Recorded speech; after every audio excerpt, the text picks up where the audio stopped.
me yet, so I'll just okay. Oh! What? I'm sorry. What just happened? Did you blow out your hip? What just? Are you okay? You're fine. You're fine. You're okay. Okay, just do one more time. One more time. I'm sorry. Living in America. There's nothing wrong. No, I'm not. Yeah, I'm out on love. Out on love. Alone from night to night, you find me. Concerned about that? No, Dageshan. I'm concerned because there's nothing wrong. And what are you going to say to your fans when they ask you some? I'm going to say I feel good. Papa's got a brand new bag. It's a man's world. What you're going to be doing on this tour? Jam. Source, there you are. And we'll be doing a lot of good things, and hopefully we'll get Brother Ted Turner on the cover. Ted, where you at? Hasta luego. You know, might go off, or I don't know, what kind of practical jokes do you play? Well, with my new chemistry set, thanks to Brie Larson, I do like to make stink bombs. Do you have a tail, or is that your hair in the back? Ah, ほら髪の毛と下に尻尾があります。 Hair and a tail. Wow. The best of both worlds. Thank you! 私の髪の毛と尻尾はとっても自慢の髪の毛と尻尾なんです。ありがとうございます。 Yeah, it really such a unique little character. It's mesmerizing. So anyway, I forgot the question. Because you frickin' fricks just can't ever be quenched. Your fantasies can't ever be quenched, can they? You frickin' fricks! What will you learn? What will you learn? That your actions have consequences! You guys keep on asking for Sonic Adventure 3, and you're ruining the Sonic series! Hasn't it already suffered enough? 新しい先生来た。この惑星の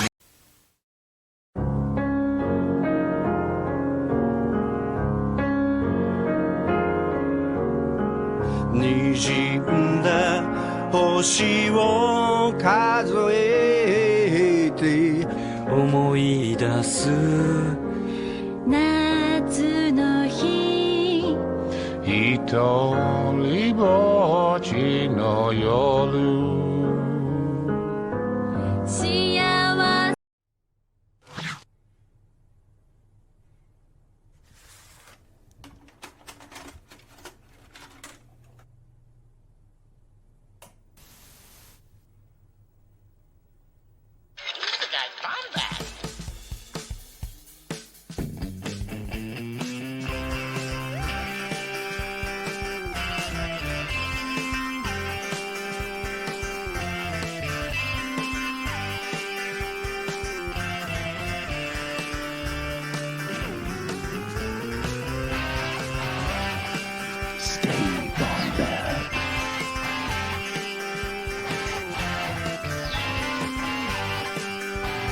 Welcome to the Bombad Cast.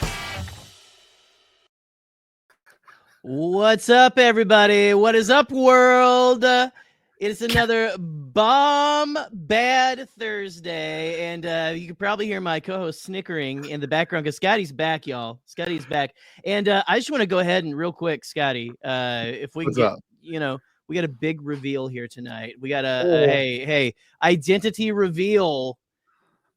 The frickin' Fricks kid, that was Eli 2 months ago. Fun fact, that was Eli. That was him. Eli is the frickin' Fricks kid. Can't say I remember no Eli. You know what I'm saying? I can't remember no assin, right? Is that the name of the planet? Is that the name of the planet? It's Eat Assin. Okay, I get you. At ass play, right? At ass play. This is what you come here for, everyone. This is the intro. It's here.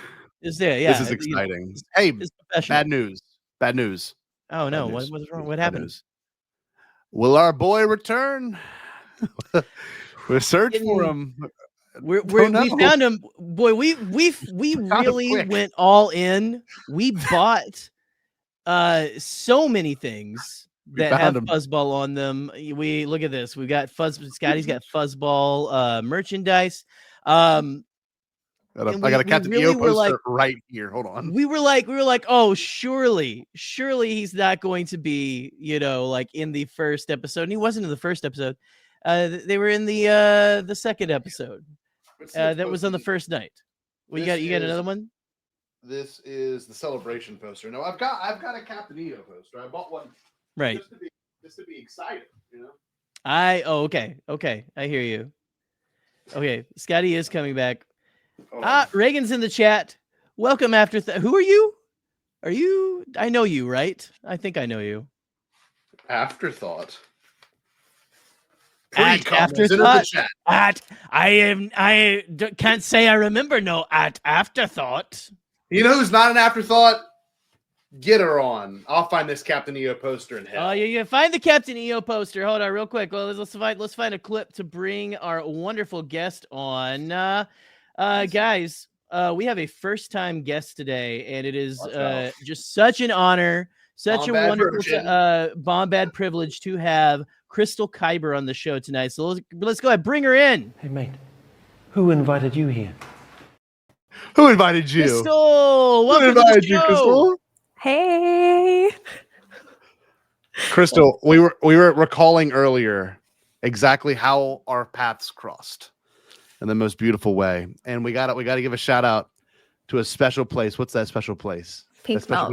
That special place we love so much, Crystal. Pour one out for pink milk, always. Pour one out. Yeah, drink some Maison Perrier for pink milk, everyone.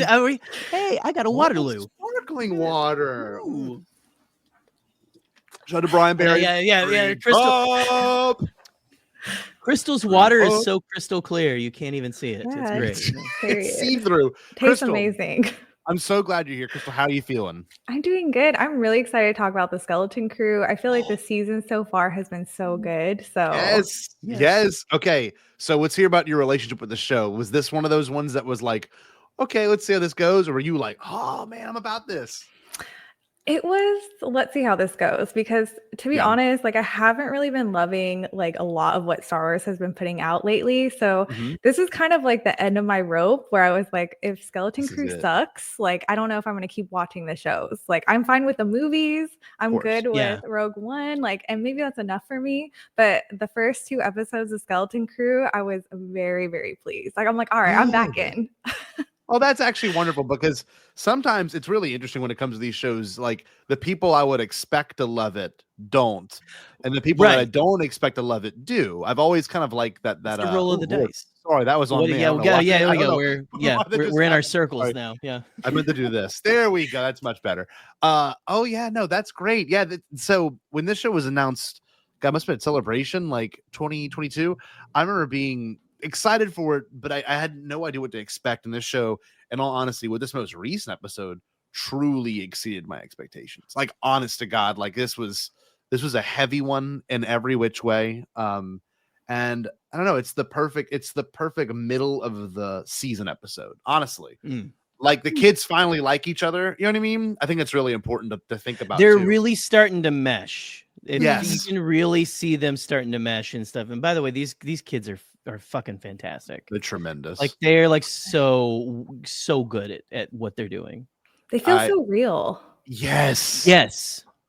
Like 110%. Truly. And then, like, I hate to say it, this is nothing against. I thought Little Leia and Kenobi was amazing. I thought the Anastasia twins were okay. They were definitely twin sisters. Like that vibe was 100% there. Like sisters at each other's throat kind of thing. But I mean, Star Wars doesn't have the best, not track record, but like having kid actors in it is like Warwick Davis was an example of his child, Star Wars kid actor. So was Jake Lloyd, which obviously that's a whole different ballpark of trauma and things that went down after. But like this show, I mean, it's just so perfectly written.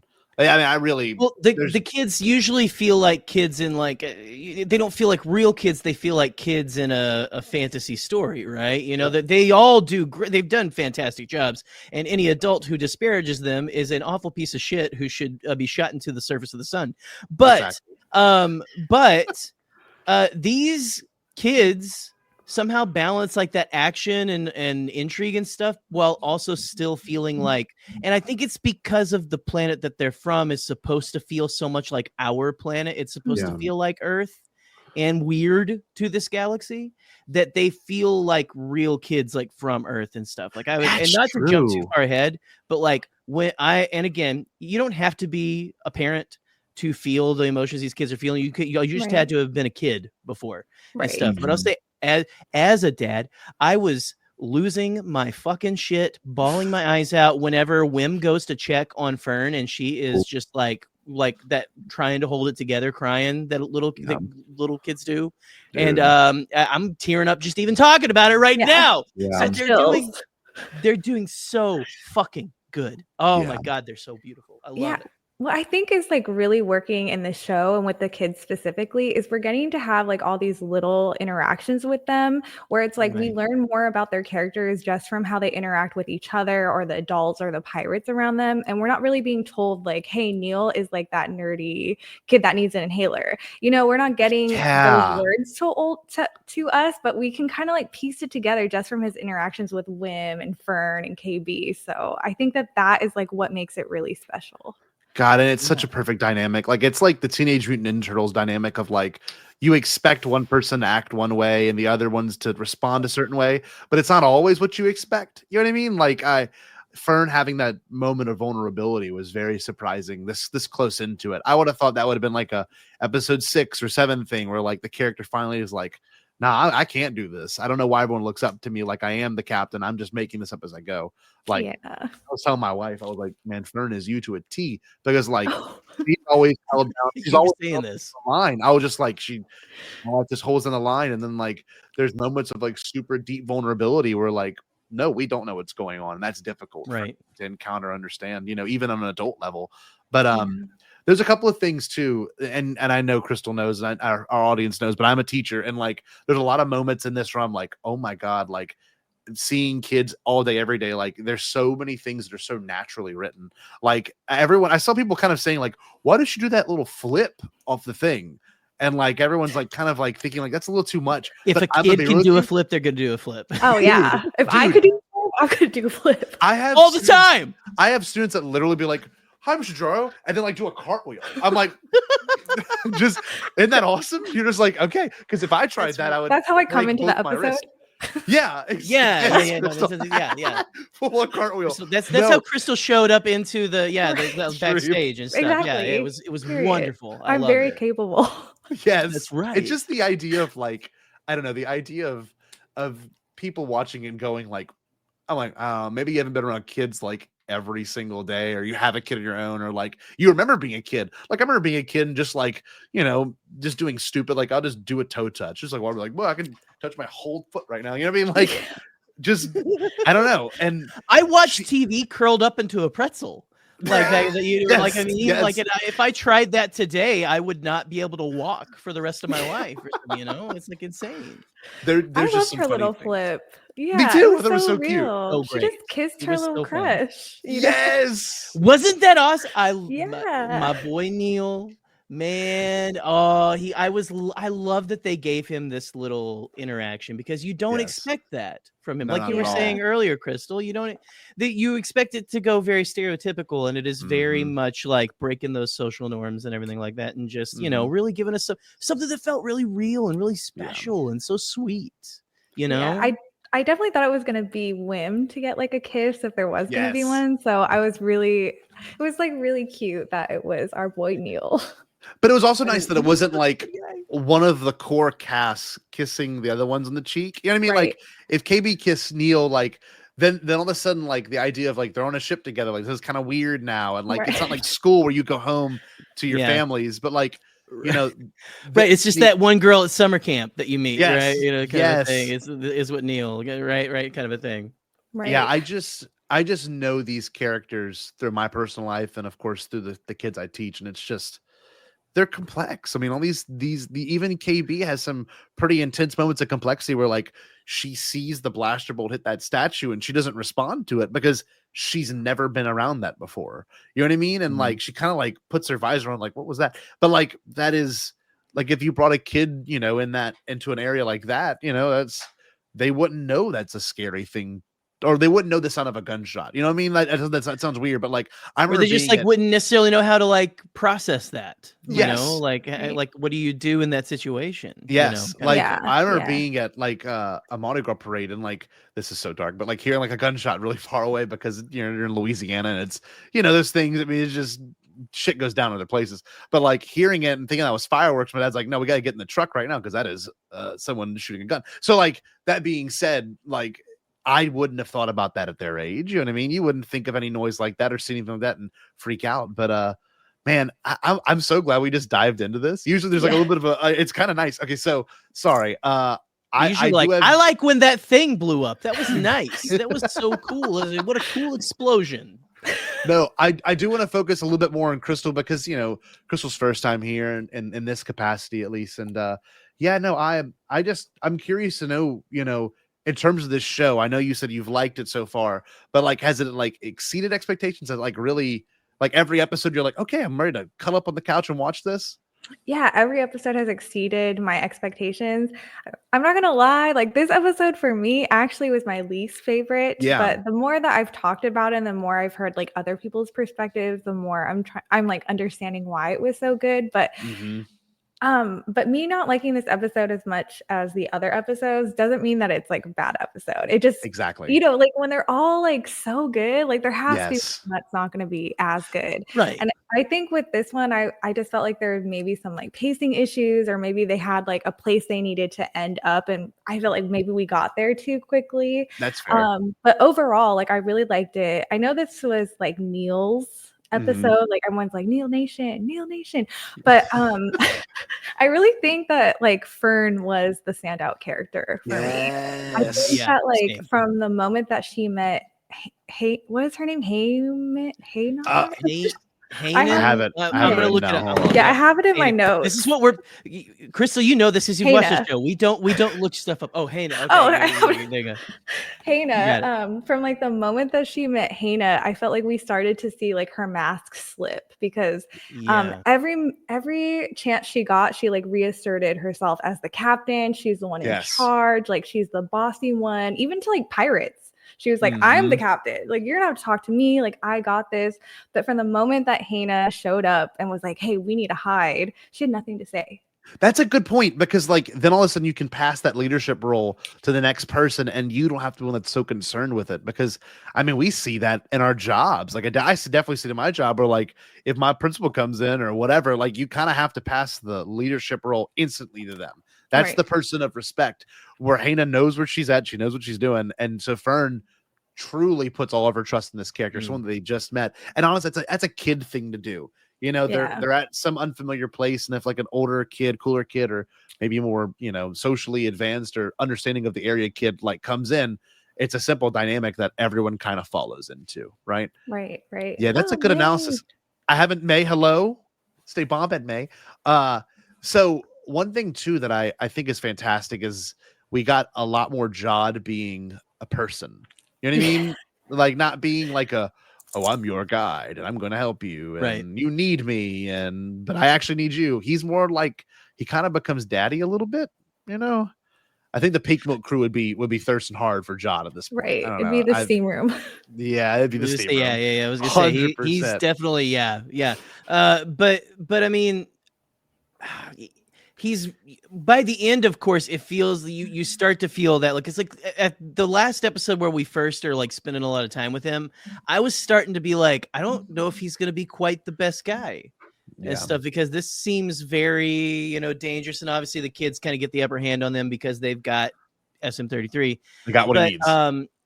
But then you have this episode where by the end he's kind of just like, oh hey, I'll take those four. I'll take those guys right there, and stuff, which was very kind of sweet and stuff. Yeah. I also love him and I'm just gonna call him Smee. I love him and he and Smee's relationship right now. Yes. And everything, that it's like he's very much trying to manipulate the droid, but he can't. Like when they leave him at the ramp and SM33 goes initiating babysitting protocol or something and stuff, and just starts calling him baby. That was, and I didn't get to finish the whole episode with my kiddo today, but when he starts going, baby, here, baby, come on, baby, get on the ship, don't make me count. She like started laughing. It's so good. That's so good. It's perfect for kids. Like that whole play on words. That's something that's to be quoted in, schoolyards, right? And I had a couple students recently go, "Is Skeleton Crew worth it?" Because I think they watch shows like Andor and even Acolyte a little bit, and they might not feel as intrigued in that way. I've got kids that are like, I love the Bad Batch, but I don't really like the Acolyte, or I don't really like Kenobi. And I'm like, that's very interesting, because for us it's like holy grail, like, oh my god, Kenobi, like this is something we've waited our entire life for. But it's not as drawing to them. But I had a kid come to me today, he's like, I love the Bad Batch, do you think I would like this? I'm like, honestly, yes. I'm like, this is peak. This feels very Clone Wars-esque too, and stuff, so it does. Yeah. I just think it's really cool that we've gotten a point now where Star Wars, where there's a lot of variety. Like, and someone made a good point in here. Eli, I think, said it, something about something along the line. This is Andor. Good Andor. Skeleton Crew episode this week, because it had the kind of dark nuance that Andor has, but it was told from the kid's perspective. And I don't know.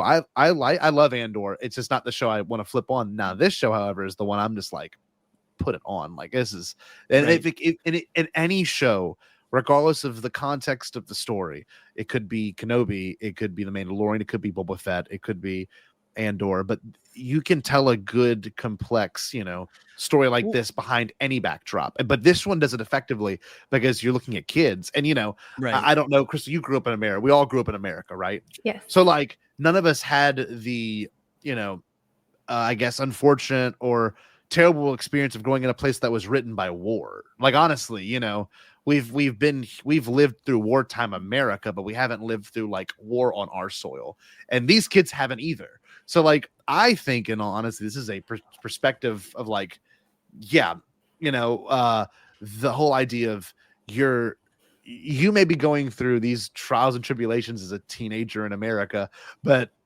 there is much horrible things going on other places. And even if it's your sister planet, at Atten, there was a bunch of really cool ones. Akron was this one. Yes, at Akron, at Atten. Let's see. That I know I read it earlier. I was looking.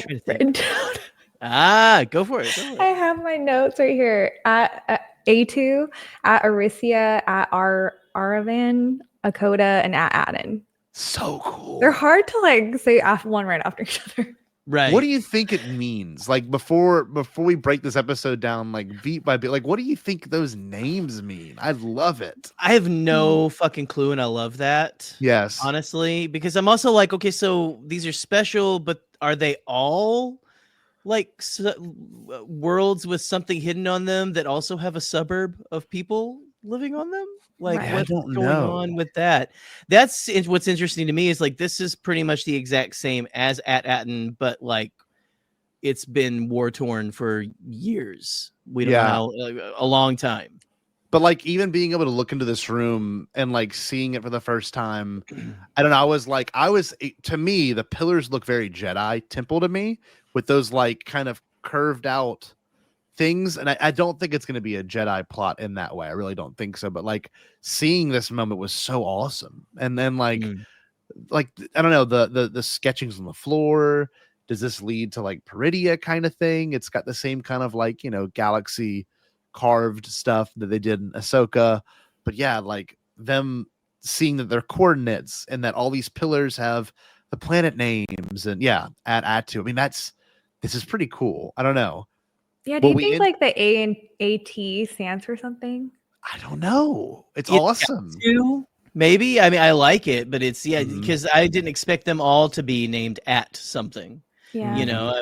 I just was thinking like, oh, that's just typical Star Wars, 2 syllables hyphen longer name kind of a thing, This show is just shot incredibly well. Like this really is Yeah. probably the best looking Star Wars show. The pushes on the cameras, like the Daniels did an amazing, job with this episode too, by the way. I mean, the fact that they did everything everywhere all at once and then did this like I think immediately after before that movie blew up is just so, man, Star Wars got lucky with that one, because there's some scenes that are very everything everywhere all at once. This one in particular, where they have that shot on SM-33's head, and it's like super where he's like weird kind of and like visceral. shaking. Yeah, Yeah. right here. Almost like steady cam on him or something. Yeah. This show looks remarkable. Like, look at and that. the lighting is so good. Like the art department is here. We have costumes, we have makeup. Like I feel like we have all the things that we've been missing lately, and it Yes. feels so good. I mean, we can feel it, Yes. But look at this. Look, this is a crazy Star Wars shot. This is the first time we've ever seen anything like this. That like hangover shot. You know what I mean? they get up and it is that hangover shot that I did for the first Hangover movie. Absolutely. That's right. I remember that. I don't know. The way this is set up and like the fact that Neil has his huge moment in the end, where he was they've the got one a that great had arc. Row. He and was it I'm sorry, what was the girl's name? Hannah. Hannah. Hannah. Okay. They have a great like arc in this and everything, where she's like, again, from the war-torn planet. My favorite theme from this whole episode was with Neil and everything was, how Neil has been, by the way, great way to end it. I died laughing when he fainted. Poor guy, poor kid. And Reagan is correct. Reagan said earlier that Neil is very Jerry coded, and that is true. I am very Neil coded for sure. That was I said I think a couple weeks ago that was the kind of kid that I was like back in the day. But like just like a little goody two shoes kind of guy. But like you have I love the whole like you get this society that they treat children just like adults. They're going to war just like the adults and everything like that, and it's just a constant battle and survival and thing like that, and just talking about weakness and everything in a way that's like a lot of people just in the world like talk about weakness like oh, every generation's weaker, so to speak, blah blah blah, but I loved just that whole arc of her realizing, oh, your weakness, I love that was the line is like your weakness, I realize it makes you kind, and my world can use some kindness. Was probably my favorite part of the entire episode, besides Wim and Fern, kind of like going at each other. But like just I loved that theme of, you get this again, like you're saying, with this character who is as the nerd, it's the nerdy character, right? It's the character who's like, a little softer, like, kind of like probably a little more not as brave, which he shows very brave, just again like very very cautious, very aware of when he's afraid. He's not afraid to say I'm afraid, kind of thing, which takes a lot of courage in and of itself. It definitely does. I loved that whole just like theme and arc for Neil in this episode. Yeah, and I think too, because like Neil was choosing not to fight in the past, it wasn't really like a choice he was making. It was just kind of like a convenience for him. Right. And I think after he chooses to like throw the rock, or after he has this talk with Hannah, I think it really does become a choice for him, like to choose pacifism. Right. Because I think before it was out of convenience, but now it's like his own personal stance. And I think they did that so well. I agree. Yeah. But the idea of what this planet went through is very interesting, in the sense of, Neil's, it's literally at Atten, right? It is literally at Atten. They think it's at Atten. They land on a playground, for God's sakes. Like it's so like real to them, and they see it from the space. Like, oh, there's a suburb. There's the neighborhood, and they pull in. It's not, and it's this like weird Twilight Zone-esque place. And everything that's there on their planet is also there, but it's not the same condition. And it's just such a cool concept. And, it makes you think, are all these planets like that? Are all the Atts like that? eat acid. You know, all of them. Like they could all be there. No, there's a whole other circle. There's a whole other circle of planets that is like eat something. So yes, we won't go get Organa's from eat my ass and sorry, okay, never mind. Too far. Kids might be watching. Chat, clip that. Clip that chat. Yeah, for real. No, chat. I do think it's cool though with this naming nomenclature. They have locations to other planets, which we know are quote unquote destroyed based on what Kim said, but they're not destroyed. There's people still there. Destroyed to me implies like uninhabitable, like you can't even go there, but they go to this planet just fine, thinking it is their planet. So I really do think the rest of this show is this idea of like maybe they're going from every coordinate to every coordinate, right? And maybe the planets aren't destroyed as well. Yes, you know, like maybe exactly. That was the lie. Yeah. Well, and look, I do. Go ahead. What? No, you go. I was going to Crystal. say, didn't the general say that he doesn't deal with the other off-worlders unless it's for trading hides or food? Yes. So they obviously are in contact with the other planets. Yeah, that means okay. That's a good point. So there must be people, and like Nathan brings up an excellent thing. There are 8 planets navigation ship, Mandalore, Corellia, Coruscant, Tatooine, Mustafar are the crown jewels. Like maybe they just go by different names, and they end up going to all these places and going, oh shit, this could be, you know, whatever. Like I think those coordinates. I think the whole point of that scene was they're gonna hop all these coordinates, go to every one of these spires if they can, and then figure out where the hell at actually is, right?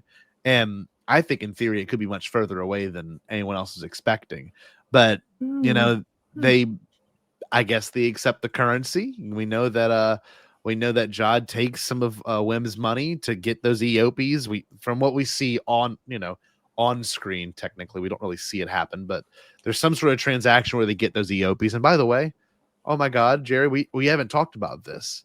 Freaking EOPs came back. I know. I was looking. What?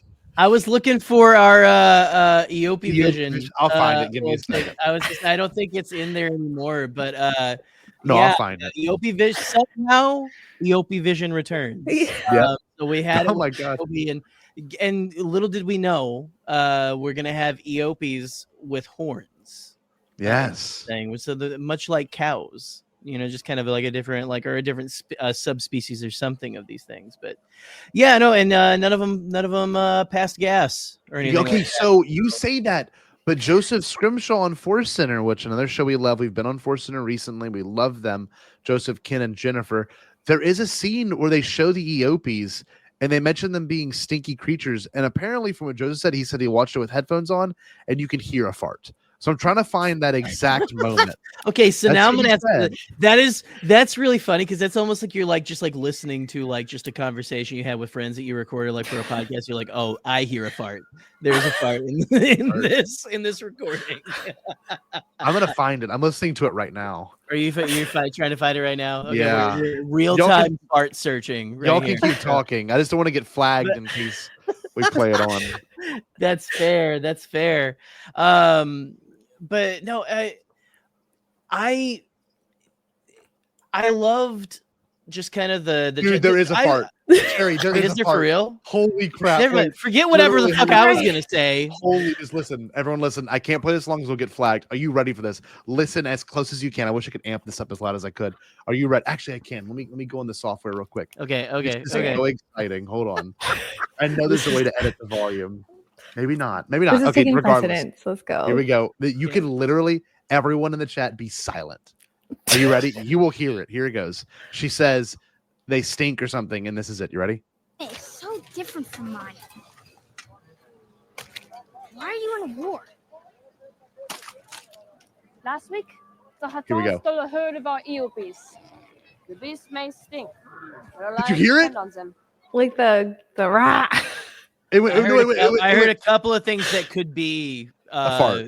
EOP flatulence. Absolutely. No, but it's so clear. It goes. Listen. I'm serious. Listen. Chat, you gotta listen. You ready? Today we were ready to take them back and burn their granary. The old ones say each generation grows weaker. It's when my cousin dies. Oh, I'm sorry. Wait, that went too far forward. You went a little far. Yeah. Sorry.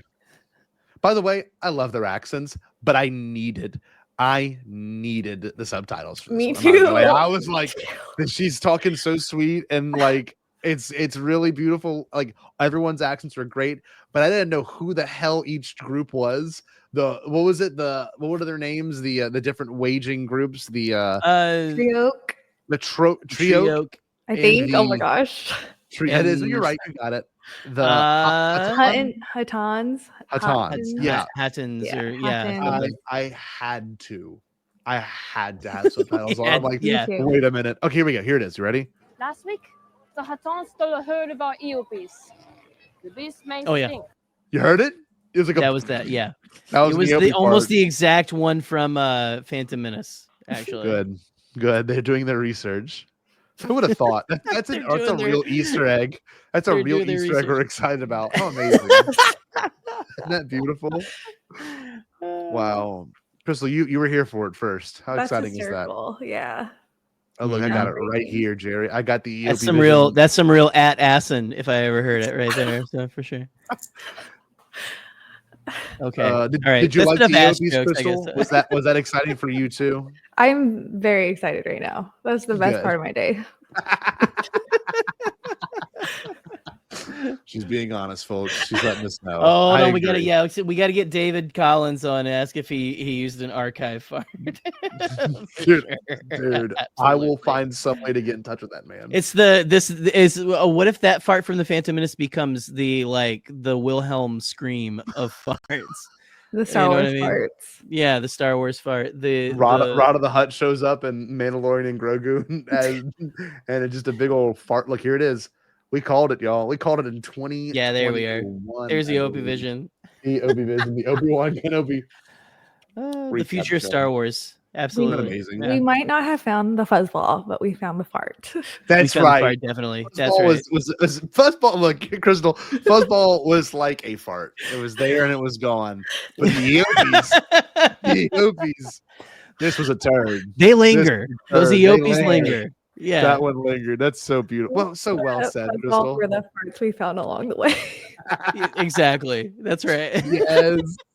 Oh my God. No, this was such a cool little moment where like even the Phantom Menace is like so casually referenced now. I mean, if this happened like 5 years ago, Jerry and I wouldn't wake up. we would actually we would just like die in our sleep. Yeah. It's like right there. Yeah. Just keel over on the couch. in a Star Wars show. How can we live? No, I do love one thing though with this episode. It's a very self-contained episode, even though they're not off the planet. I will say they're not off the planet. Every episode before this has felt like from here we lead to here, from here we lead to here. And of course, this episode was kind of a sudden ending, but it felt complete. Like Neil had a full arc. Neil had a full arc, which was nice. Going from the kid who's really good at slapball, by the way. Right. That was so the cute. cutest, most awkward interaction of the whole thing. We have slapball, you know. I'm the best player. Like I love him so much. His little 6-year-old brother beating him up. You know, Right. I've only got Jumping on his head. Why would you tell her that? You know? Yeah, Exactly. It's Right. Also, I thought it was funny that like Neil wasn't into like shooting the guns with the other kids, so Hannah just takes him to see a bigger gun. That was this.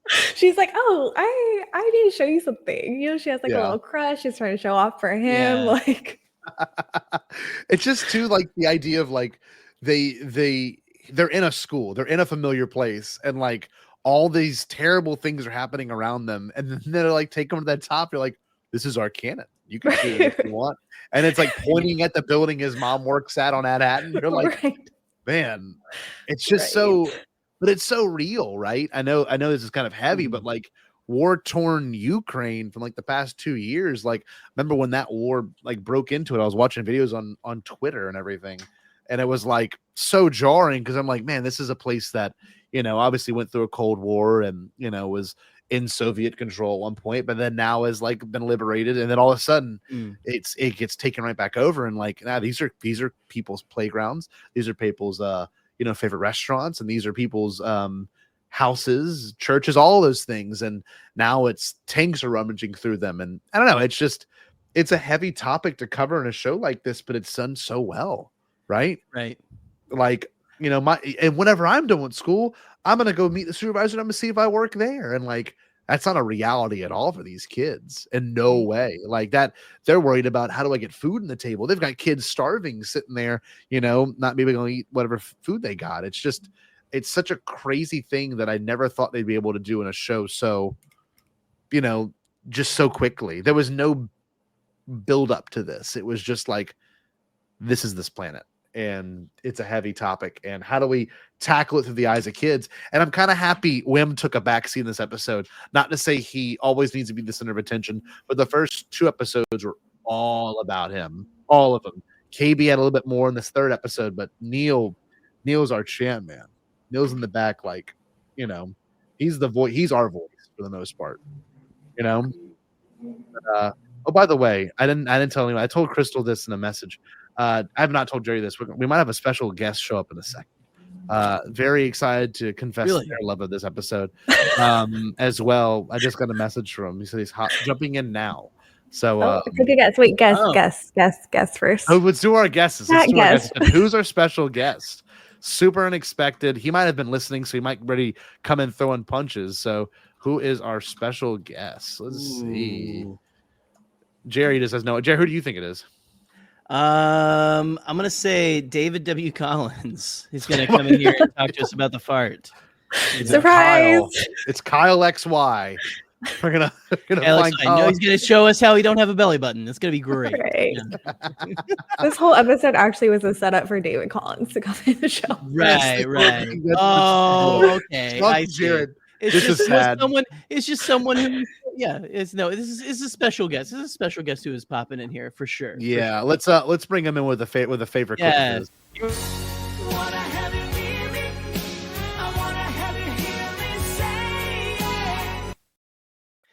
Ladies and gentlemen, Dave Filoni. Well, so I personally hate all your favorite characters, and you can argue about it on Blue Sky while I make a bunch of money and hang out with my cool wife.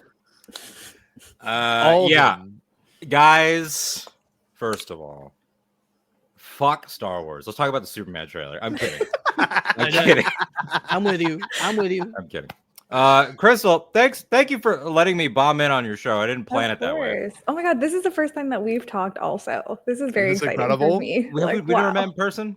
Mm-mm. We didn't meet at Pink Milk in 2022? Okay, so we were there at the same time. We didn't talk. But I think we were just like... Okay. Well, we all were passing in the night there. Yeah. But never... That's happened with a few people. I remember I was on stage with these 2 gentlemen dancing to Dancing Queen at 1 in the night. I left really early, so... Yeah. Because I don't drink. Me and my partner don't drink. So we're like, let's go. But then we're in a bar. We're like, okay, let's go. Yeah, sure. No, that makes sense. I mean, look, with the sloppiness on display, even just in these comments, it's like, like in person, it's like it gets so much worse. So much worse. Or better. Yeah. Oh, that's right. That's true. It's just enhanced. Yeah, right. Yeah, enhanced. So like in one of our group chats, our main one, I had said, I'm done. I'm almost positive, and I'm pretty much completely done with doing the weekly breakdown stuff because I don't have the bandwidth anymore. But I was like, but this episode it compelled me to want to do it. And then Scotty was like, you can call, if you feel like it. And so here I am. You came in just as we were talking about like how this show has tackled the difficult themes of like, what we saw this episode, where it's one of those ones where none of us expected an episode like this at all, in the sense of it being very heavy in terms of delivery and story and character development, just crammed into one episode. So I know after you watch this, I mean, for those that don't know, if you've seen Alden's threads on Blue Sky or X or any of those places, like they're Bluesky, they're all very thorough and all well thought. But you should see his text messages. They are just as intense in that way. Show us. Honest to God. And often show the receipts. Right now. The receipts. What shows up on social media is the not impersonal, but it's filtered as just about being about the work, right? Yeah. But in text, it'll be like, And that's why all these motherfuckers that love to talk about how they don't have any new characters. Well, how about these new characters, you stupid sumbitch? Like, it gets very loud. Yes. But also never sacrificing my perfect, impeccable grammar. Which I will That rant is and true. curse people out and still have like semicolons and like dashes. Yes. Yeah. But yeah, so I agree. I don't think anybody expected it to be No. so loaded the way that it was. So in terms of what you wanted to bring to the table in that discussion, I know you have any time with Kin tomorrow, and right, y'all are going live tomorrow. Okay, We're off tomorrow because I'm going Okay. out of town for the holiday. Before I sat down here, I called into his show to hijack it and talk about Superman. You got that out. You got that out. I'm just gonna hijack You're everyone's riding the stream. tonight. Just It's hop just in and Alden is stream hopping. Yeah, That's tonight. true. I'm a homie hopper. Yeah. I might even hop into some enemy streams tonight. Who knows? Period. As you should. Who knows? Bring us. Hello, Taylor. Hi. Enemies. Enemy streams. Like maybe there's some streams out there that like really want some Twitter. Nerd clicks. Academy. You see him Nerd looking. He's Academy. literally looking right Really now. what? Like I literally he's legitimately scrolling, looking. He's not I know. joking, y'all. This is not a bit. But really, like the thing that like got me that I'm sure you've touched on already, and that we talked about a little bit in text is the kid stuff and how we have been given these Amblin heroes, these every kid heroes that are these different archetypes, like Neil in this one definitely being the kid who, as it was set up in the first one, he can't talk to the girl yet. And it's like, now I feel like I don't like to be this is what I think is going to happen. Like, because that annoys me when people do it in like trailers. Like, I bet he's the killer. It's like, all right, relax. Like, we got it. Like, amateur screenwriters of America, we don't need everybody's take on who's doing what. But I feel like it's when they get home at the end of this, assuming they do, he's going to talk to her, right? Like, it's like, Yeah. Yes. Yeah. Coming home a man. Got the Right. the French Revolution girlfriend that I had for Right. So, but thinking about them in the context of like what Star Wars does now, there's two things that I'm obsessed with in modern Star Wars. One, I talk about a lot, which is Star Wars traditionally is about young people. You know, Luke and Leia are 19, Anakin in Attack of the Clones is 19, Padme is 14, and then she's 24. Like Rey is 19. It's just always these young people. But then the shows are about middle-aged people not starting, but starting over. So Din Djarin, Cassian Andor, Ahsoka, like we're catching everybody in their 40s in these. Boba Fett, Fennec Shand. This one is different though. And this one ties in with the other thing that Star Wars has done a lot recently, which is which kids get to be kids. And that was a huge thing in Bad Batch with the Gunji episode, Tribe, where, you know, there's that beautiful moment at the end where Gunji prays on the tree and Omega joins him and the Batch is talking to the Wookiee elders. And Hunter says, like, I'm paraphrasing, but he's like, not in this galaxy. Like, the kids don't get to just be kids with the way things are. And so we have these kids that have had that, and then to put them in the reality of like, oh, sweethearts, you're in Star Wars. Like, you have been roped into Star Wars now, but like, this is what it looks like. Like Neil realizing like, oh, there are kids who are hungry, you know, because Neil he's one of 4 and on a 2-parent income. And it's just like, you know, obviously Atton's doing better than we are. They don't have to assassinate any of their Did you healthcare. see the size of his jacuzzi tub in that first episode? God for damn. him, just him. Man. Come For on. just him. For just him. And honestly, it might not His even be a skyline. 2-parent. It might not even be a Skyline. 2-parent income because we see his mom, while presumably his dad is like, you know, insider trading or something. I don't know. Like they all have like math related jobs. Math-related jobs. And he's here. He's here. He's a like stay-at-home dad. Yeah. And he realizes like, oh, I have to share my food, not because I normally would as an older brother, but because they literally don't have, and how it freaks everybody out. And Crystal, I heard a little bit of your Fern point about like the character, the Han Solo-esque character, just like falling apart, and where she has that moment of I don't know what I'm doing, and then Wim realizing that he's not main character material, at least not in the way he thought he was. Like you were the best captain. I shouldn't even have wanted that. Like KB already had that because she's a little bit more mature than them. She had it in episode 3, but now the kids are realizing like, oh, we are being tested not just as kids trying to get home, but as young protagonists, and not everybody will be able to have what we have. And so it's like Scotty, you touched on it when we texted about it. Like home has problems and there's a mystery and it's clearly not on the up and up, but it's still home.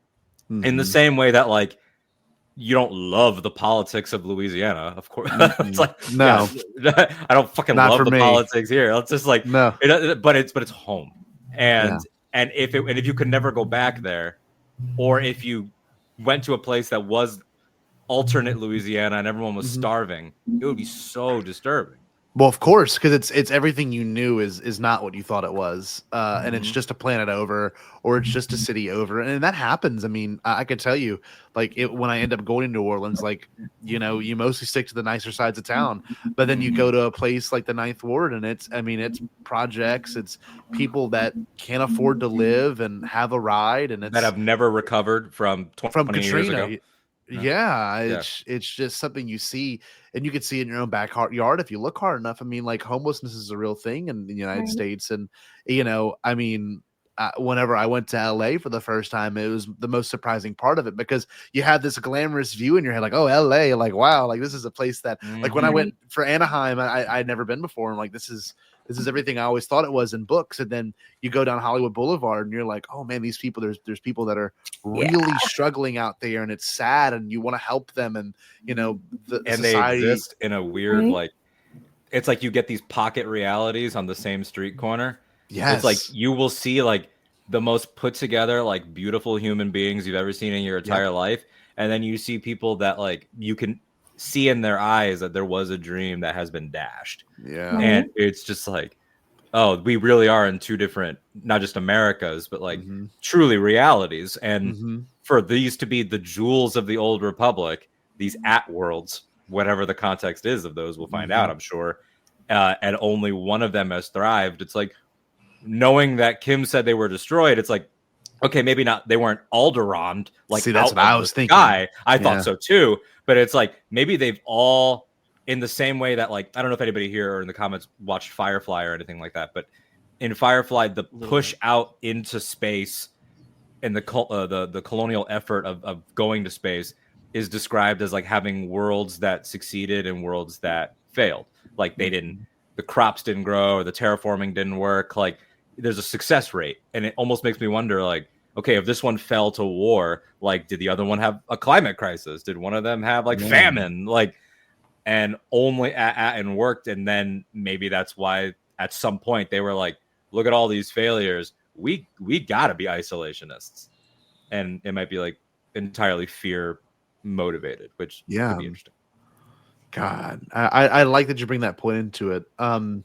Crystal, for you, I know when it comes to a show like this, I don't know. Okay, let me ask you this. I haven't asked you this yet.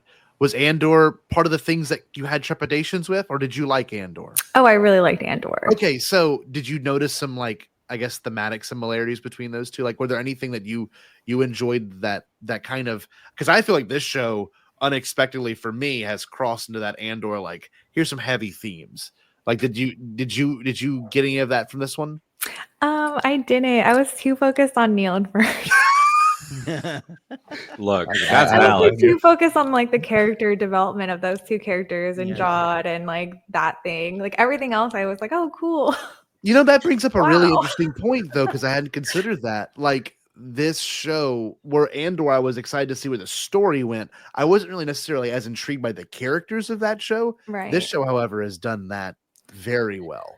I mean, when I think about Fern existing in this planet, I think at first it really gives her the opportunity to kind of like express this like want to be an adult. You know, she wants to grow up too fast. And so I think at first she really kind of like, let me play with the guns. Let me go do all these things that the adults are doing. Like, oh, you guys are treating the kids like adults. She's like, this is where I need to be, you know? But I think as the episode goes on, she does kind of realize like, oh, I don't need to be a grown up. Like this is a whole nother level. So I guess maybe I did see like these themes that you're talking about, but I saw them in relation to the characters. That's beautiful, because for me it was like I felt like I was slapped by like this is a heavy dose of reality that, you know, the kids I even teach don't understand, and they never will, because they're just not from a society that you see that in.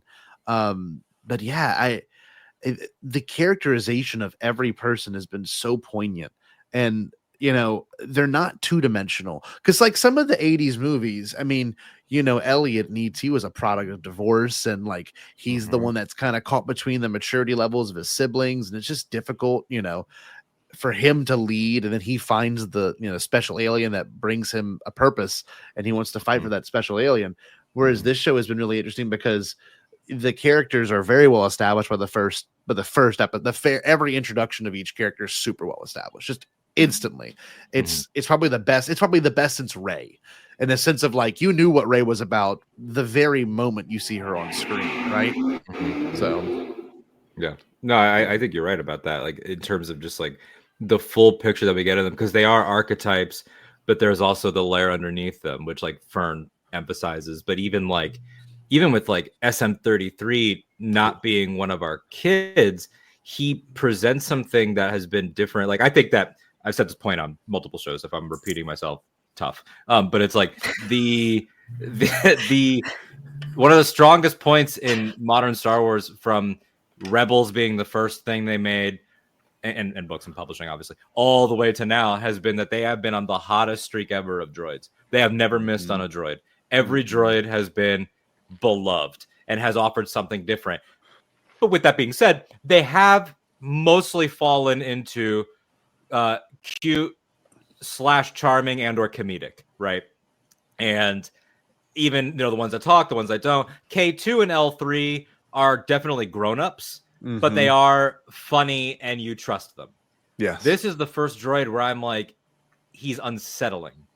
I feel bad for him because he obviously didn't choose to be this way, and he's been through hell and he's old as dirt, but he could be a threat. And this was the first time where they really amped that up and made a droid feel scary in a way that a droid maybe never has, because as George will tell you, the Jedi cut through those like butter. So it's like they're not actually supposed to be a threat. George in the room. George is here. Melody, can you give George the link? And he'll say it again. Wow. And he don't need it. Yeah. Melody, I'm not calling in tonight. I'm trying to rewatch. I just got my tea. I'm watching Creature Commandos. I made him sound like Lorne there for a second. Yeah. You know, the interesting thing about SM33. Some wine. Yeah. So I really like the Skeleton Crew. Yeah. Anyway, Lorne Michaels. No, but he is a threat, and I think that the moment of like Lorne Michaels is a threat. Sorry, having to fight him. A threat to a lot of people that think you should retire, evidently. But he like didn't mean it, Lorne. turns on these kids, not of his own volition, but it forces Neil to step up, and you have that moment of Jod realizing that Neil has stepped up and that it can give him the opening to turn him off.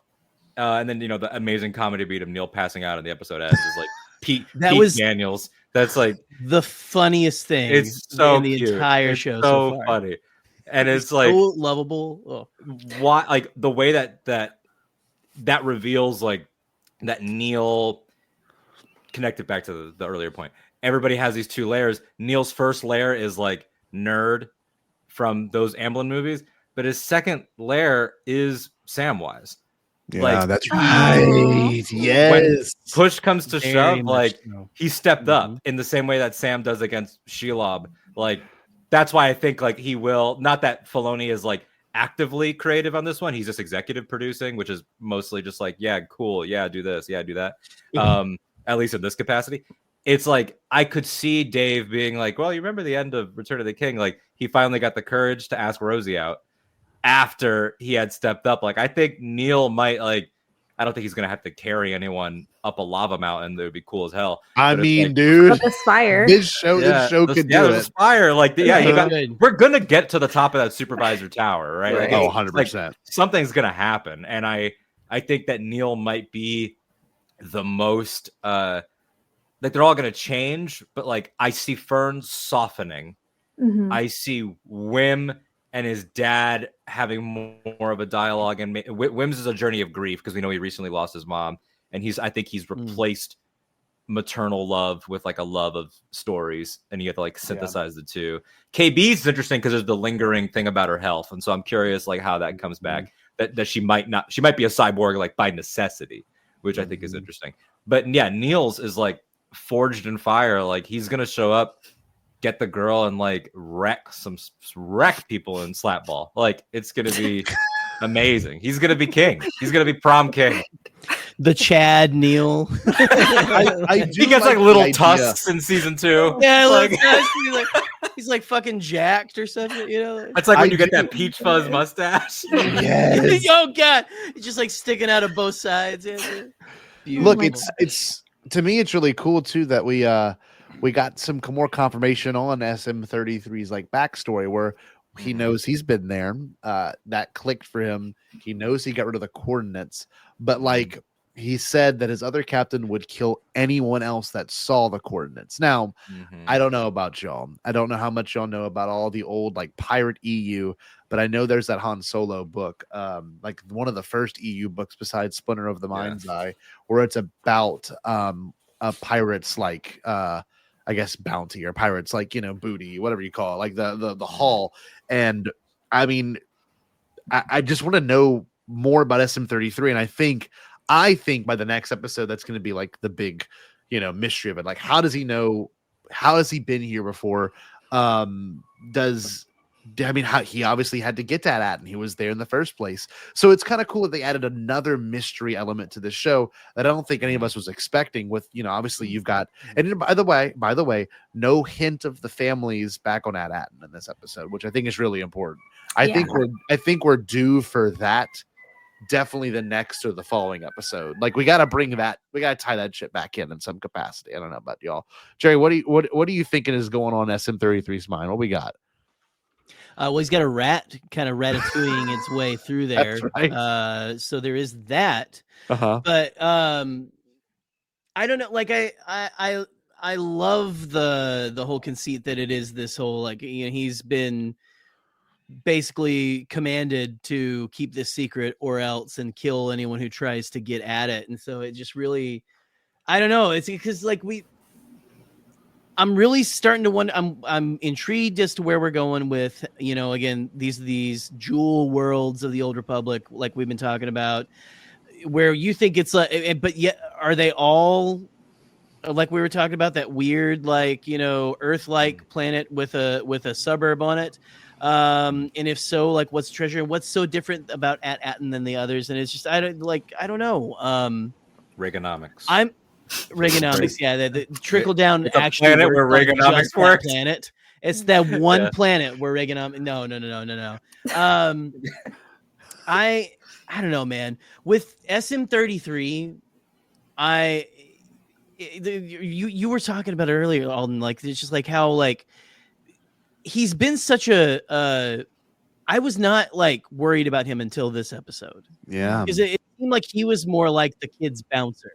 Yes. For a little bit there, and like he was the one who was going to make sure the baby that protocol. Baby, your baby, yeah. He's the old drunk guy, the old drunk grandpa. Exactly. Kind of, well, yeah. That's a good, yeah, the old drunk. That's a great way to put it. But you know, I mean, just I don't know. Like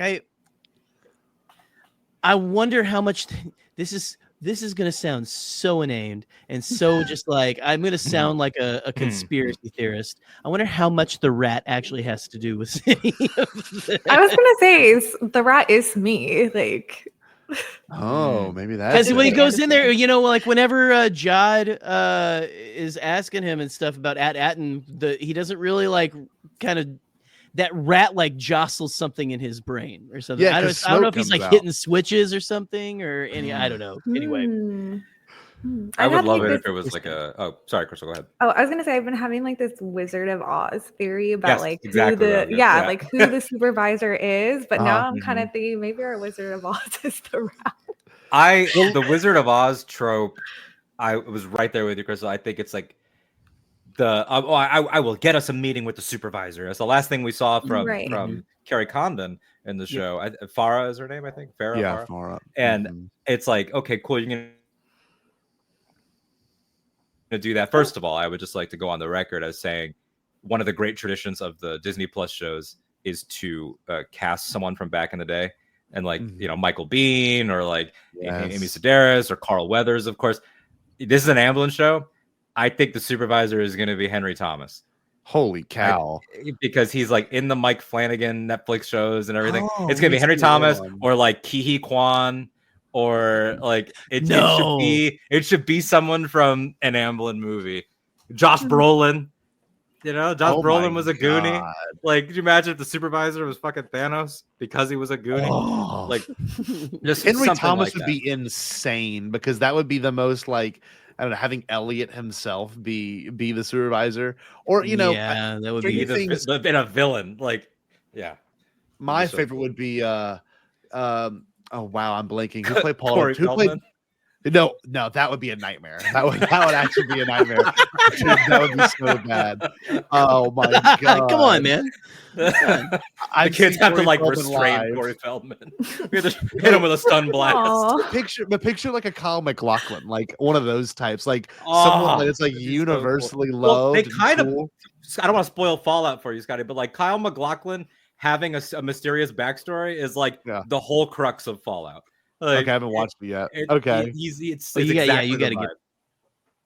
See, that's the thing. Tom Patrick Flannery, yeah, I could see that, like for sure. But on that note, I do think, like it's like that whole like not all that glitters is gold stuff tied in with the Wizard of Oz, like the fact that we don't see it, but everybody trusts it. Is so or the odd. statue thing was really interesting where it just head, right? And like no one brought it up again, which I really wish they'd been like, what's that about? But they didn't bring it up. It just wasn't a thing. King No Head. The blind faith is so Oz, like because in Wizard of Oz, at least in most adaptations of it, the citizens of Oz are like, oh, we love the wizard, but then like they never offer up any personal experiences or evidence as to why they love him. They just love him because they assume that society gets on because of him. But it doesn't. Society gets on because of them.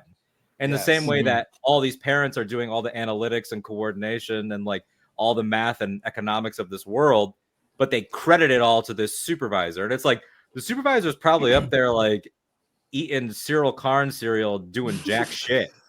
He's probably just letting you all stimulate the economy while he sits around. Right. I think the supervisor is the pirate captain. Oh my god! The whole time he found this treasure, and and maybe that's the whole point. That would be interesting. I think that he like went to all these other app planets, and he saw like they're in shambles, and then he went to Ad, and it was like, oh my god, this is amazing. We need to like protect it, and he like is hiding out. Maybe like abandoned piracy and like went corporate, or like at least con people. He took power. Like okay, that's fascinating. I would love something like that. I think that's really cool, and it would play into like.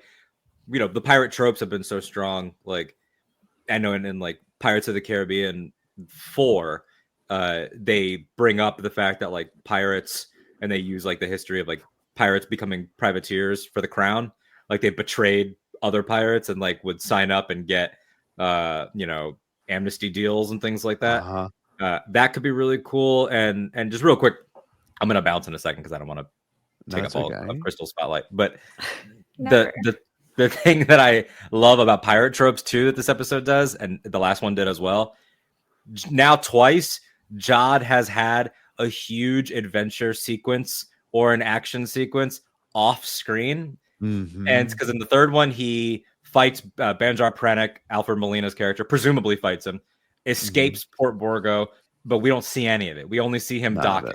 And in this one, he got captured. With Smee, he, under threat of death, he saw the Eopes. He must have gotten intel from somebody there that the kids were also captured. Like this whole thing happened. He struck this deal, and all we get is him telling the events, and that's so piratey. And it's like Jack Sparrow when we meet Jack Sparrow in the first Pirates of the Caribbean movie, there's this legend about like how did he survive being mutinied and exiled, and the only thing he says is sea turtles, mate. Like. And so then good. You get a little bit more from Mr. Gibbs, who's like, they say that he took the hair from his back and used it to tie his feet around the turtles and, you know, surfed them into the water. Like this whole, like the story gets bigger and bigger and bigger. So it's like, you imagine like, yeah, John's dad could be telling the truth, but also what if John like begged? What if he cried? Like, what if he like is not this guy like at all? The line when he gets out there, just like, just shoot me. Like it was so great. And I love, but back to SF-33 when they're coming down and he's warriors and he can't see them yet, but SF-33 definitely can. He's like, warriors. He's like, no, the treasure. Yeah, right. Yeah, so great. Yeah, so great. That's awesome. Yeah. Well, that's mostly stuff I wanted to say. I want to talk about the kids. Shout out to everybody that likes to insist that silly Star Wars doesn't do smart things. You're wrong. You've been wrong. You consistently get proven wrong. When Andor season 2 comes around and we have to go through this whole "this is what Star Wars really should be" rigmarole, I'm gonna bully you with Neil and his girlfriend and her dad from His Amelie, French as Ken Knapsack pointed out. Her dad is the guy from Amelie, just to drive home how French it is. Yeah, this shit rocks. Eric Elliott in the comments with a shout out to G-Eazy. I can't really explain why, but I'm here for it. Anyway, Crystal, you're a gem. Thank you for classing up this joint. It desperately needed it. Yes, that's right. Yeah, I'm so happy to talk. This is so fun. Of course, and Alden, glad to have you here, bud. We'll see you soon. I'm sure we'll text. Alden, fuck you. I'll see you later. Oh, actually, Alden, stay on for one more second. One more second. Hold on. I just want to play one clip for Alden. It's actually very important. Yes. Yeah. Give me one. I'm sure whatever's about to be played is of the utmost importance. It is. I don't know if you caught when we like pinpointed that EOP fart live on screen a little bit ago. You need to go back. We pinpointed an EOP fart in this episode of one of the new AOPs. Yeah. Yes. There is was it the same sound as Johnny's the life Phantom Menace work? fart? Yeah. But was it the same? Was it the same sound as the Phantom Menace fart? It sounds like it's very far away. We can't confirm nor deny. Can we talk to Matt Wood? Yeah, Matt Wood, Dave Collins. Like, all right, this is. I was saying it's going to be the Wilhelm scream of farts, of flatulence. Yeah, I agree. Flatulence. All right, here we go. You all ready? Right. Let's watch ready. Alden. Oh, fuck yeah. You're going to really put a trailer reaction in the middle of this? I just want to see this moment. First of all, this font. Fucking look at this guy. Oh, my God. Take this cut right here to the slow-mo. Oh! Okay, stop. You have to stop because this part actually makes me cry. When that came on, I cried. Man. I cried when he like shields the little girl from the stuff. Oh, my God. Out of here. Stop it. Fuck out of here. Look, man, he throws one punch in the whole teaser trailer, and it's just to escape. He never hits anything in this teaser. He's gonna go off. He's just saving people. He's just saving people. He's not snapping anyone's fucking neck and being sad. It's just like, man. I don't know, but can you identify with that though? With the perfect. Anyway, sorry. Can I identify with what? The being sad all the time? Yes. No. Yeah, no. I was saying like, yeah, no. So Superman's so like no one can identify with Superman because you're not supposed to. Anyway, all right. Anyway. In 1930, he's supposed to be an ideal that you strive towards. Anyway, all right. Alden, thank you. I just wanted to see your emotions. See in the group chat. We'll add Crystal later. Love y'all. Can we kick Jared out and add Crystal? Yes, that's what we'll do. Can do. Waffle, baby. Hey, bye, Alden. Bye. No, later, Alden. I love having him show up. He was very excited to talk about his thoughts on that episode. So thank you, Crystal, for letting him take over for just a moment. A lot more well thought out than me, so we need that. He's one of the few people that like not just you. The second something ends, like he's already got a whole book written. Like right. it's he wrote beautiful. Alden already has a thesis. Yeah, right, his brain thinks in thesis. Right. He broke it down for us, you know? Yes, beautifully done. Yeah, he comes down off of his mountain and talks to us mere mortals sometimes. Look, I gotta say this too. What I think is most intriguing about this episode as well. And Jerry and I, we always have our reactions and things we watch and stuff. And Crystal, how much do you watch the trailers? Is that like a big thing for you? Do you like watch them on repeat? Okay. Yes. Yeah, I do Okay, because if I you have don't to make mind. content. You know what I mean? Yes, of Yeah. course. But Yeah. if I wasn't Oh, yeah. making content, I probably wouldn't watch the trailers. Yeah. We just give everything away. But anyways, do your thing. Well, I was going to say I wanted to go back and watch just a few more scenes from these trailers to see what's to come, right? Because I think almost everything except this like one really cool like casino looking area is like the only thing left from the trailers that we haven't gotten, if I'm not mistaken. There's a scene of Jod like telling the parents like, oh, there's pirates coming or something. And then there's also the scene at the very end, like with the Indiana Jones gold room. Yes. Okay. So another cool thing too that I forgot that you just brought up in my brain think is like the whole parents, they took a back seat, obviously, but the pirates took a back seat, which is really important because they left that place in shambles. I mean, they destroyed Port Borgo, and like they just rolled out, and the rebellion's also looking for him because of Kim. So like you've got three major groups right now that are like trying to find what the hell their people went. Yeah. Yeah, didn't they put like a bounty on Jod also? Yes. So yes. Yeah. I mean, maybe like a bunch of people are about to show up.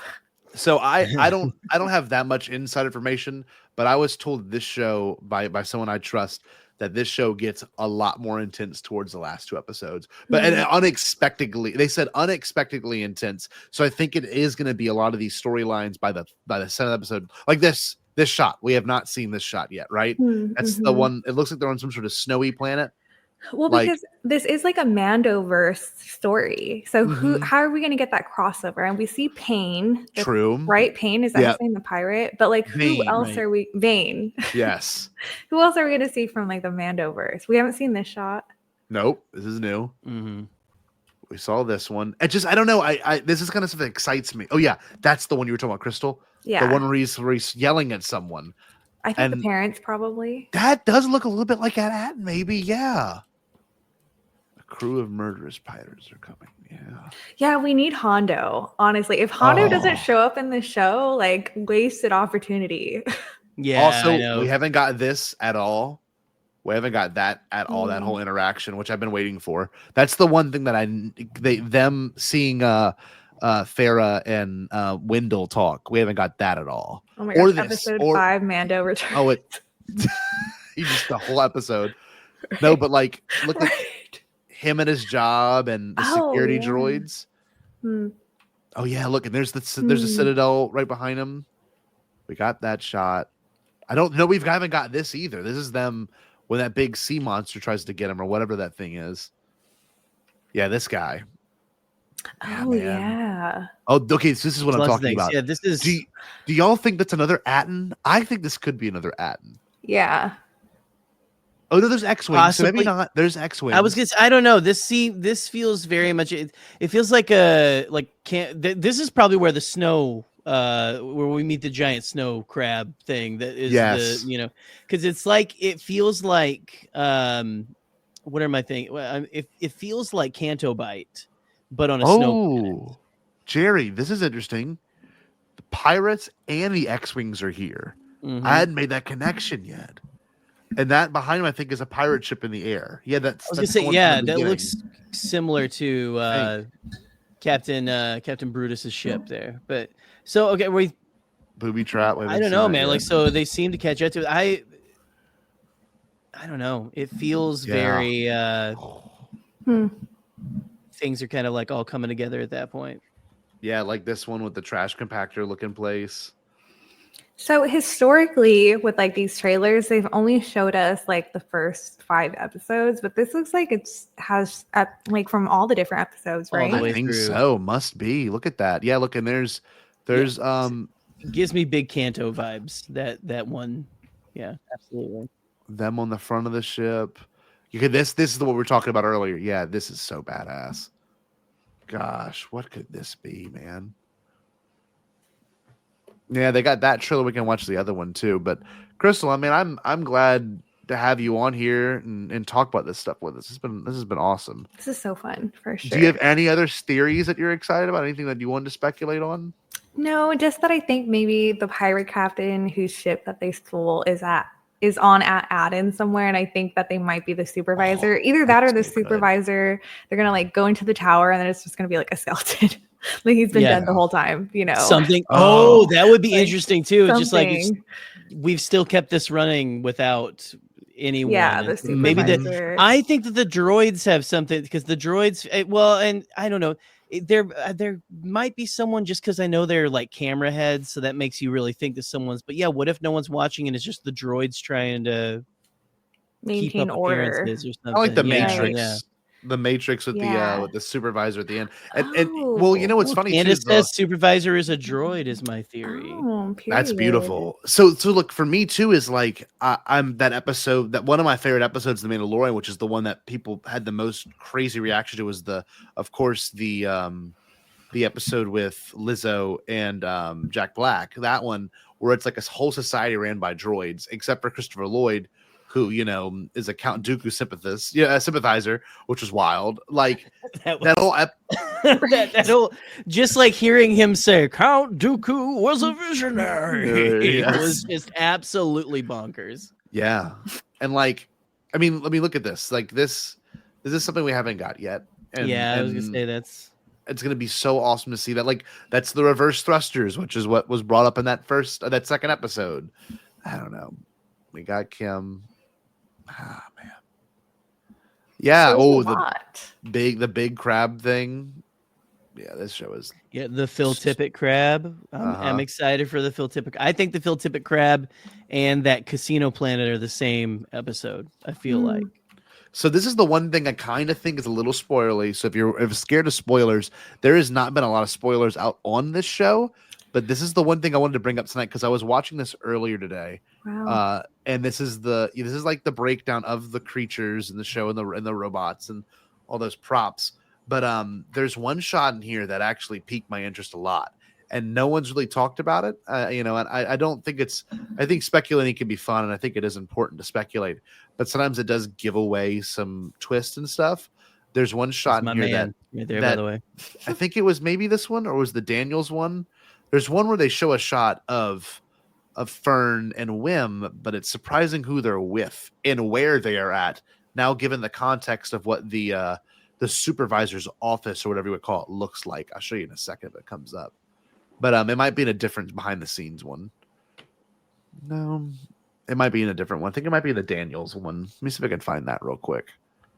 God, this show's so good. But mostly everything from the trailers has been shown, right? I mean, that is the benefit of this. We've only gotten a few things. I was gonna say, it just feels like they are just pulling from all over, with it, which is not what they typically do.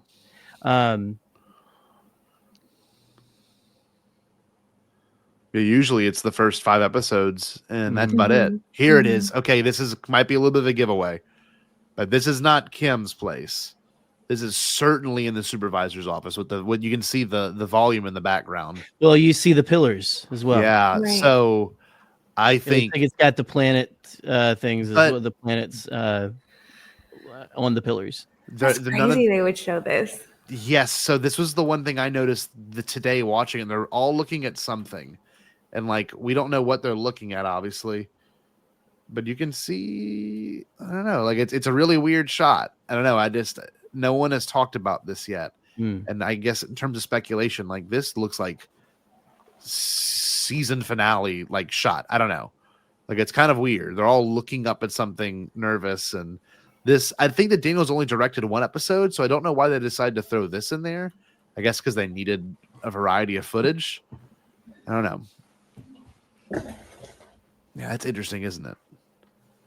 That is interesting. Okay, we were talking about the supervisor being someone from an Amblin movie earlier. Here's one for you. What if it's Jeff Goldblum? Oh my God! I would love that. That would be amazing. That'd be perfect. scary. Like actually, like scary Jeff. Ooh, the supervisor. Well, do you remember how who's the guy? I'm going to kill you. Did either of y'all watch Loki? I know, Jerry. I'm pretty sure yes. Jerry did. I did not. Who was? Okay. Well, what was? the actor that was the one that honestly had charges pressed against him? That played Jonathan Majors. Oh, Jonathan Majors. Remember how Yeah. he played the what do they call that character at the end of Loki season 1? Not Father Time. Oh, no. Can't think He of Who it. Remains. He Who Remains. Like, He Who I would Remains. love if the supervisor was that kind of weird, right? You know, kind of like who, you know, I don't know, you know, like it could be really cool to Kind have of like crazy eccentric person. but dangerous or something. Yes, kind of a thing. yes, man. No, I'm so happy that we are at this point because, and let me ask you this: I got to know the Crystal's thought. Okay, I don't know what your Christmas traditions look like. I don't know if you even celebrate Christmas, but this coming out Christmas Eve, do you like? Is that a good thing for you? Yeah, I'm gonna watch Okay. it for sure. Yeah. I'm like having a really quiet Christmas this year, Nice. so this is perfect for me actually. Yeah. That's wonderful. Just like Right. sitting there with like a cup of hot chocolate or something. Yeah, Just like that. chilling Nice hard. and cozy. Right, cozy. What about Jerry, you what guys? about you? Do you have Eleanor, Jerry? I pick up Ellie the next day. So for Okay. Christmas Day, I get Christmas Day and then 4 days after. So it's gonna be a good old time. That's nice. But for Christmas Eve, I'm just gonna I'm gonna chill. I'm gonna kick back, in my PJs. I'm gonna watch me some Skeleton Crew. So I'm Oh, it's ready. beautiful. Beautiful. That's all. I'm ready for Well, it's even funnier because the next week is New Year's Eve, so like it happens to have fallen on really interesting times. I don't know. Like I got a gig, I got a DJ gig New Year's Eve, so I don't even know when I'm going to work this in. But my biggest fear is like we see the supervisor in the 6th episode, like or some crazy Right. shit goes on. I'm steady mixing, Walk This Way by Run DMC. Like, Right. like things are leaking out on the internet. You're like But, having a mix, and then you have like a little on your screen. Like, gotta read the So, yeah. subtitles. you know how like guys will watch like the game, like on a Yes. little. Oh my god. That's like you watching Star Wars. It's like, oh my I'll God, be right back in the give bathroom. me a Like, second. Yeah. Look, I'll be right back, guys. Here, My wife is going to take over. here's Mr. Brightside one more time.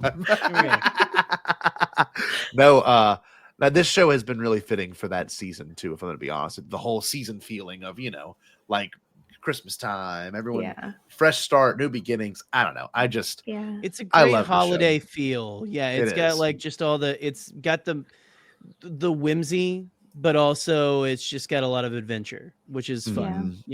Star Wars during Christmas just makes so much sense to me too. Okay, Okay, I'm so glad you said this because as of right now, I don't know about you, but all my social media is like my Snapchat and my Facebook is like memories from 8 years ago, memories from 6 years ago, memories from 5 years ago, and it's all been like Mando season 2 finale.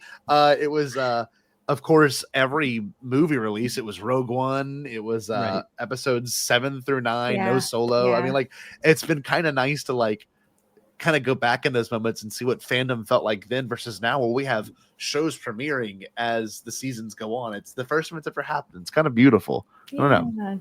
Yeah. I'm so happy. I'm so happy. Thank you, everyone. Yeah. Crystal, I'm so glad you got to come on and hang out with us. This is fantastic. Thank you for Me hanging out too. with us tonight. I love that you guys sent me like a draft of what we're going to talk about. We just went completely off the We rails, did. like That's right amazing. away. We never, Instantly. we It's always an never stick idea. to the notes. I love It's always that, an though. idea. It's No, but organic. Crystal, we got to have you on where we're doing really goofy stuff. Would you want to come on Yeah. back for Oh. some really goofy stuff? Come back for a good- you gonna come Absolutely. talk about eggs or something? Yeah. Absolutely. Yeah, we do. Yeah, or Definitely. we'll watch it. Scotty, if Scotty finally gets another VHS, so you got any like weird wonky VHSs? Yes, here's what we can watch, He's Crystal. pulling out his collection now. Let's see. Yeah. What if we we did need an to, like- episode where we all put on makeup together? Okay, I'm fine with that. You have no idea. I would do it. I would. That's You'd so have to tell me fun. what to get because, like, I know you do like professionally, like, I right? Like, do. you're, yeah. So, that's It'd be fun if we all tried to do like Jabba the Hutt on ourselves. Let's do it. I would love I'm it. not kidding. That would be Let's okay. do it. So So fun. This is usually how we do production meetings too, is live on the show. So, Chat, So you you're ready? very lucky. Crystal, you can come and watch this with us. Here's a couple of them.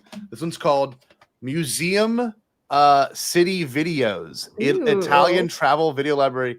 3 complete videos in 1 tape, and we can watch it. And it looks like a very short tape. This one is let's see, 3 it's video. weird. This take 3 complete videos in one tape, In and it's one very tape. short.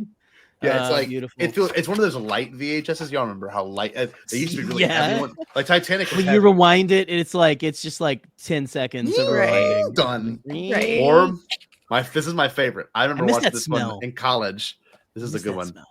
Lights, Camera, Branson. Oh, so you look at Branson. my as- God. We have to do that one after, like sometime after. I know we've got a couple of things booked right now, right after Skeleton Crew. Like we're going to be talking, we'll be bringing Reagan back on, talking some joysticks and stuff sometime pretty soon. Not to get too much away. I don't know, Crystal. How do you feel about Donkey Kong Country? Ooh, Hey, look at this one. Return to the Jungle, November 21st. Wow. Yeah, it's beautiful. Quite So the I mean, collection. isn't it nice? It's so beautiful. Very so eclectic, wonderful. Yes. Love it. I love a good movie night, to be honest. That's it. Booked it. Absolutely. You've got the gig. You made Love it. it. No, Crystal, do us a favor. Tell everyone where they could find you, please. Right. And what you provide. Yeah. So I'm like, oh my God, my face. I make videos on YouTube under Crystal Kyber. I do makeup and I talk about fandom, different fandom related things, but mostly Star Wars. You can also find me on Twitter, Blue Sky, Instagram, etc.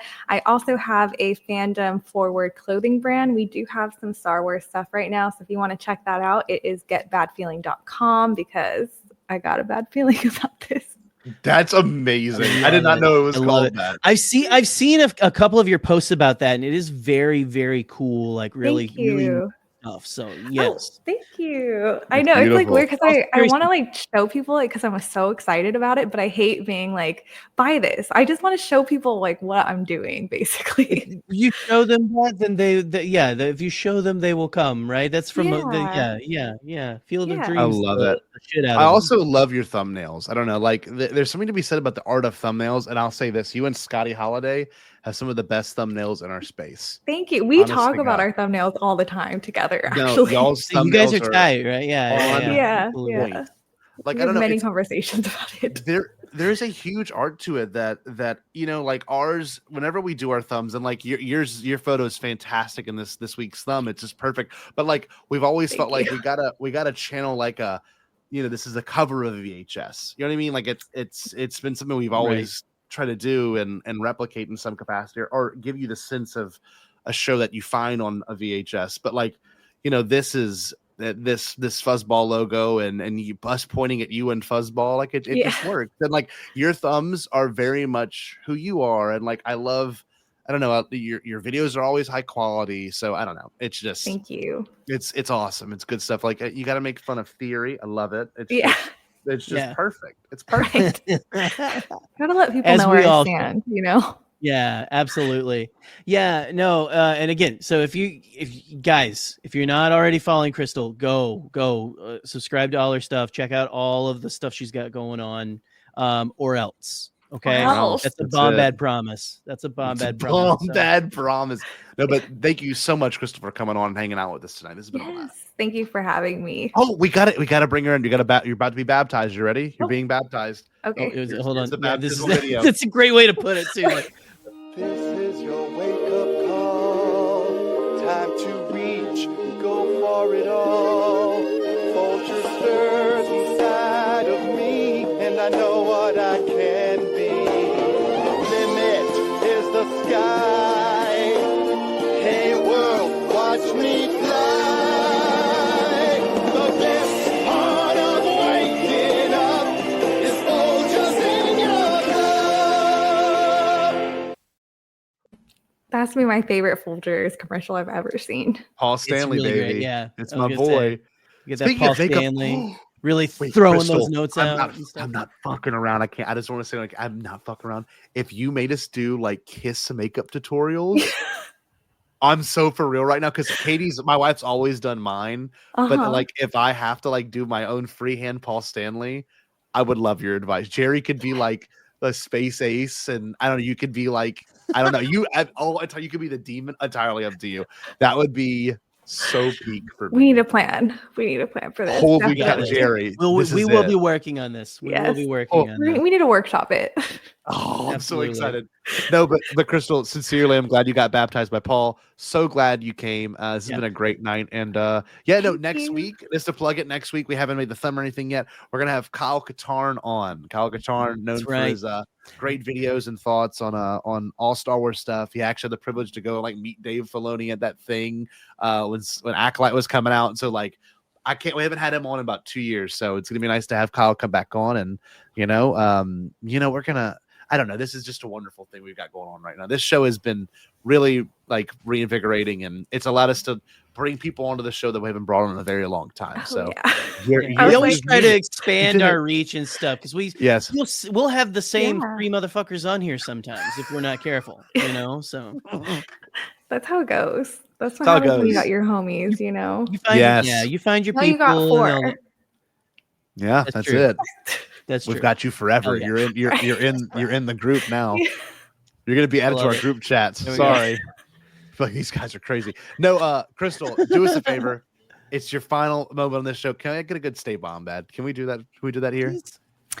And stay bomb bad. Yes. Woo! Everyone, have a great week. Thank you again, Crystal. Bye. Did you say impossible? Pasquale? Only kidding, Chucky. I've changed my tune because I finally thought of a possible dream that we can all share. What is it? Pasquale? It's a dream about a world when nobody is poor or sick or hungry. Oh, now that's a dream we can make come true. I'm gonna make a change for once in my life. It's gonna feel real good, gonna make a difference, gonna make it right. As I point up the collar on my favorite winter coat, this wind is blowing my mind. I see the kids in the street with not enough to eat. Who am I to be blind, pretending not to see their need? A summer's disregard, a broken bottle top, and a one-man soul. They follow each other on the wind, 'cause they got nowhere to go. That's why I want you to know I'm starting with the man in the mirror. I'm asking him to change his ways, and no message could have been any clearer. If you wanna make the world a better place, take a look at yourself and then make a change. I'm starting with the man in the mirror. Oh yeah, I'm asking him to change his ways. come on, change. No message could have been any clearer. If you wanna make the world a better place, take a look at yourself and then make a change. I'm starting with the man in the mirror. Oh yeah, I'm asking him to change his ways. no message could have been any clearer. If you wanna make the world a better place, take a look at yourself and then make a change. Time for us to take a break, but we wouldn't dream of being gone for